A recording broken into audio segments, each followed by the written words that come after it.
Welcome to another Drone Smart episode. I'm Marcelo Lewin, the Digimedia Dude. The key to having fun with your drone is to be a safe pilot and to be prepared. That means having checklists. In this episode, I'm going to go over 4 checklists you should have with every flight, including a planning checklist, a pre-flight checklist, a checklist while you're flying, and a post-flight checklist. So let's get to it.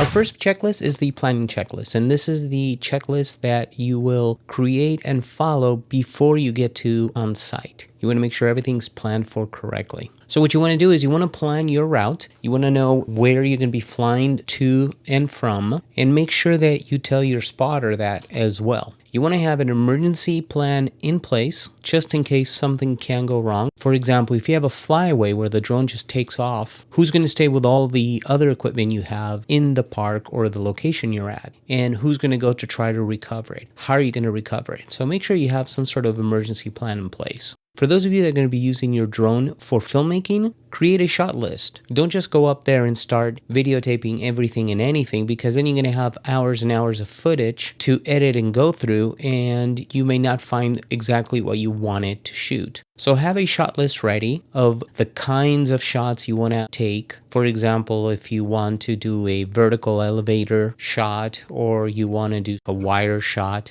Also check the weather for the day and the time of flight, because depending on where you live, weather can change by the minute. So make sure you check for the weather for that day and the time you're going to be flying. Research the location to make sure that you are allowed to fly your drone there. Also make sure that it is safe to fly your drone there. You can use Google Earth to really dig in deep and look at the location, getting closer, take notes. Check for special events happening the day and the time of flight in that location. I'll give you an example that happened to me. I researched my park. I went to this park. I said, yeah, this is the perfect location I want to go shoot. And everything was great. I checked for the weather, but I didn't check if there was anything going on that day. I got there with all my equipment, and guess what? There was a wedding going on there. So I had to cancel that day's shoot. So definitely make sure that the date and the time that you want to fly in that location, nobody else is going to be there or nobody else is going to be using it. Now we're at the location of where we're going to be flying, and we have this pre-flight checklist that we want to make sure we go through prior to taking off. So first of all, you want to check the environment, look around for people, animals, and vehicles. You want to keep an eye on things like that to make sure that you don't crash into anybody or anybody is in harm's way.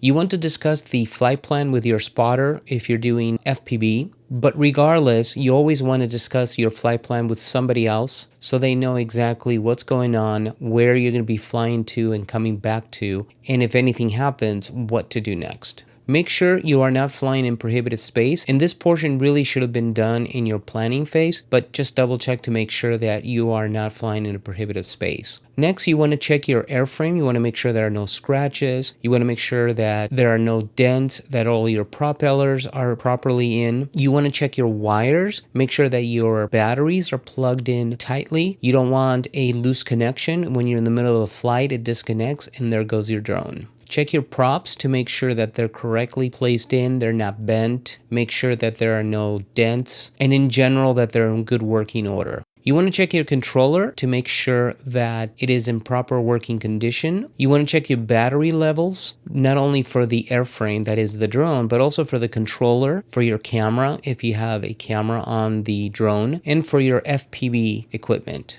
Now you're ready to start the takeoff procedure. So you want to position your UAV in a level and safe location. Make sure you turn on the camera. I've done this many times where I forgot to turn on the camera, especially if you cannot turn on the camera remotely. For example, my drone is a Phantom 2 running with a GoPro Hero Black 4.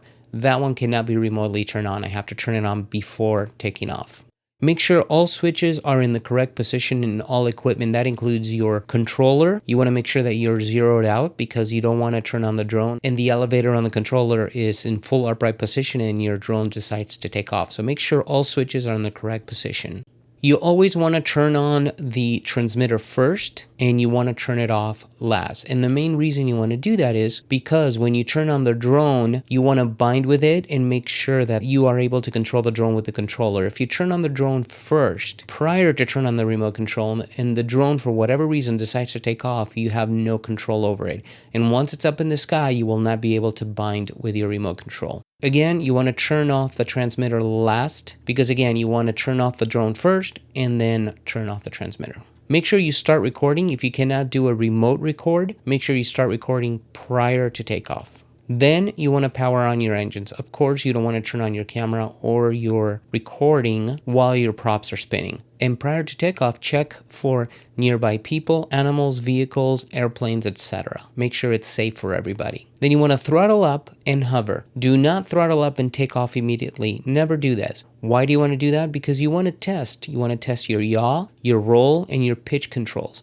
You want to test your elevation. You want to make sure that all your controls are responding to your commands. You don't want to be up 200, 300 feet in the sky, half a mile away, and then realize that your pitch controls are no longer responding, and now you cannot bring back the drone. So always test all this while hovering at a couple of feet above. Then you want to start a timer to track how much time you've been up in the sky for the amount of time you have for your battery. So if you have a 15-minute battery and you spend about 3 to 4 minutes doing your pre-checklist, you're going to have about 12 minutes. So always start a timer. Unless, of course, you have some telemetry data which sends all this information to you, then it's fine. Now that we're up in the air, you might want to keep some things in mind. Obviously, you're not going to have a huge checklist to go through because you want to keep an eye on the drone. But the first thing you want to keep in mind is have fun, but fly safely. Don't be one of those show-offs that you do dangerous stunts and you don't have the expertise to do so, and then you get into trouble. Keep your eye on the airframe always. Make sure that the surroundings are safe, that you're not putting anybody in harm's way, and make sure that there are no airplanes around or helicopters. Just keep your eye on that airframe. Don't get distracted. You're going to find that in locations, people may come up to you because they think it's very cool to see a drone and they want to talk to you. Don't turn to them and look at them while the drone is flying. You always want to keep an eye on the drone, and you can, in a nice way, tell people, look, I'll have the conversation with you, but I won't be looking at you because I need to keep an eye on my airframe always. And then if you have a spotter, if you're an FPV, communicate constantly with your spotter to make sure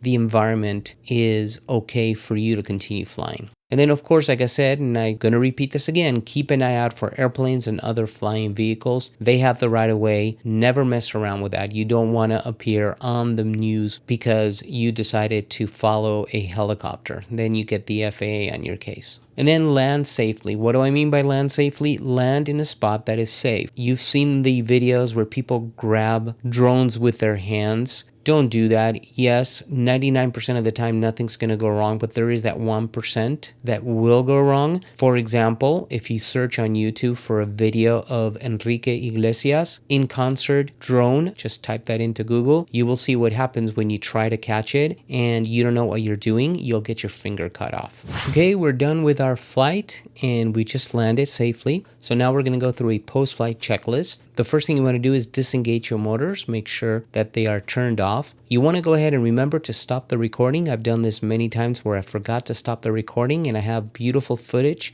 not only of the sky, but of me grabbing the drone, walking to the car, taking the drone home and putting it on top of my desk. And then I realized, oh, I'm still recording. So I have another 30 minutes worth of worthless video. Make sure you stop your recording. Make sure you power off your camera, power off your UAV. Then remember, you want to power off your transmitter. You do that last. Then again, you want to check your airframe thoroughly to make sure there's nothing wrong with it, that there are no scratches, that there are no dents. And then I highly recommend you log your flight. Why would you want to log your flight? Many reasons. In the near future, the FAA may want all drone operators to be licensed and to log flights. So now you are in the mode of logging flight already. Number two, if you decide to make drone flying a career, when you go look for a job, showing them your log with all the different UAVs you've flown in all the different locations in the many hours will help you get a job as opposed to somebody that never logged anything. And finally, logging your flight is just a cool way of looking back at all the places you've flown and all the different UAVs you have experience with. I hope these checklists will help you become a safer drone pilot.